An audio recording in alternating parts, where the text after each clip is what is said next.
free art tour. Free art tour of murals that I've done. Artist, Boston, Cambridge area, and I'll walk you through some of the art that I've created. Anybody? Okay, great. Come on. This is a kind of a special video for me. It's a special tour for me because I've come back to the place of my birth and rebirth, and I found it to be destroyed, like a kid who grew up in a house that's now a gymboree or some kind of Chuck E. Cheese. I feel commercialized and I feel used. I took so much time working on this wall, and then someone comes through, you know what I mean? Someone comes through, chips away at all my hard work and writes, not art, or no tart, but they put it on different lines. And that just offends me, because first of all, I like tarts. If that's what it's talking about, why would you say no tart? You know what I mean? That doesn't make any sense. I mean, these people are obviously morons. And secondly, what do you mean this isn't art? You know what I mean? The only thing that isn't art is the not art sign in this whole thing, which just makes me so mad.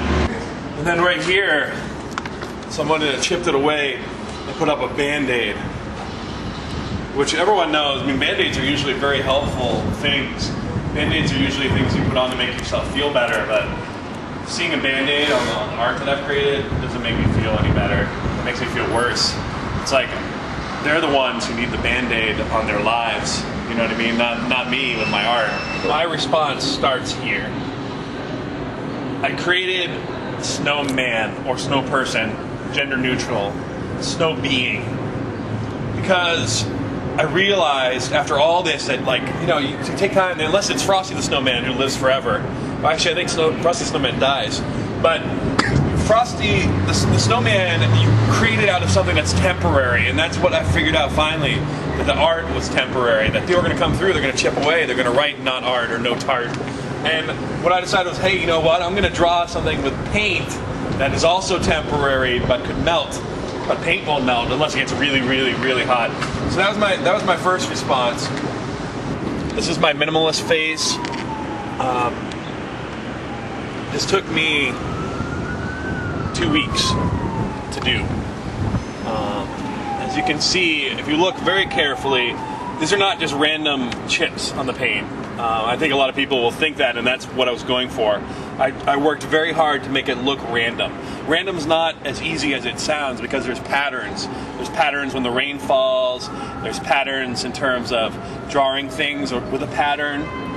But here, I took me a long time choosing where to chip, choosing the color I wanted to use. I wanted to use kind of a coffee ice cream color, because I kind of wanted to think about being a child, and when you used to, if you took Neapolitan ice cream and you used a spoon and you stirred it a lot.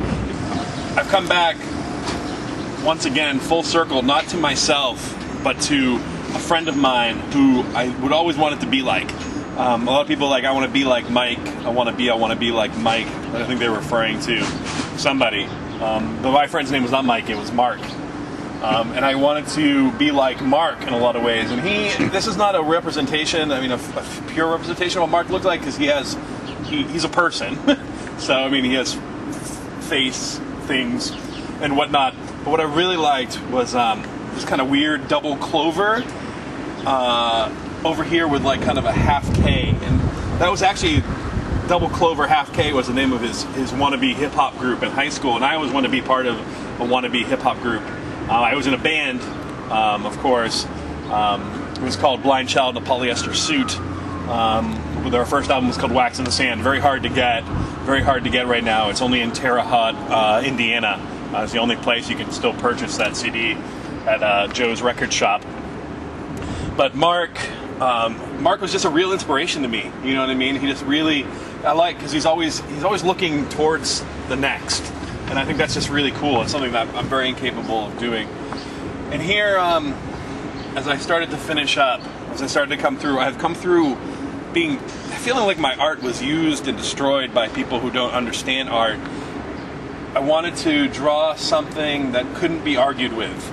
I want people to look at this and know exactly what that is. They can look at it and say, I know exactly what that artist was thinking at the time that he drew this, or wrote this, or colored it, whatever. I don't like to use words like that. I don't like to use color, draw. Those are limiting words.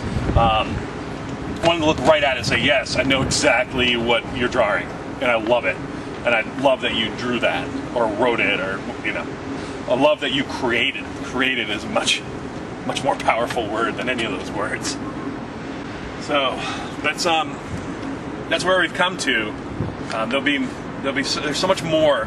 As long as people continue to breathe and go shopping and buy things, or continue to go to picnics on weekends, and I'm going to continue to create. I'm going to continue to create art, because trees grow, and so do people. So thank you.